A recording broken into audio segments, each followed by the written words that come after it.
question is, a chain of mass m and length L is held on a frictionless table in such a way that 1/nth part is hanging below the edge of the table. Calculate the work done to pull the hanging part of the chain. So if we look at the diagram itself, there's a table and there's a chain hanging over it. 1/nth part. So 1/nth part of length L is going to be L by n. So the question says that L by nth part of the chain is hanging below the table and the rest part is above the table.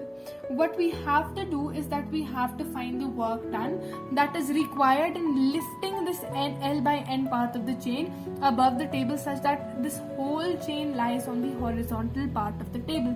And we have to find the work done that will be done by that external force in lifting the entire chain or lifting the L by n length of this chain. Now we're given with the total length, that is L. The length of this part is L by n. We're given with the total mass m, and it's obvious that the mass of this part is not going to be m, it's going to be m by n.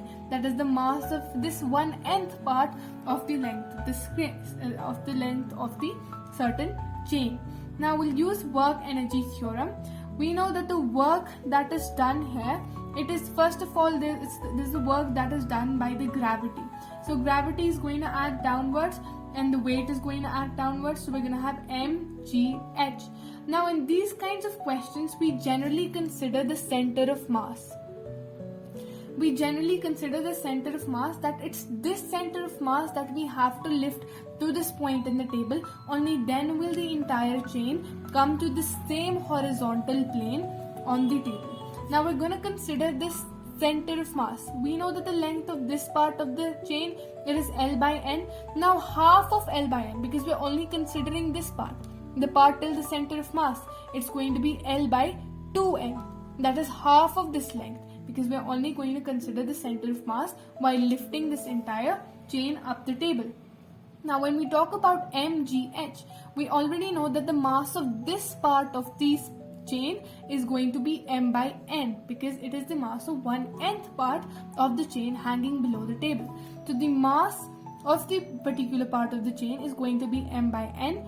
G is the gravity, acceleration due to gravity, and h is the length or the height that we have to displace.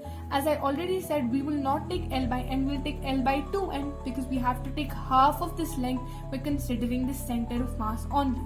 So mgl divided by 2n into n, we get the total work done as mgl divided by 2n square.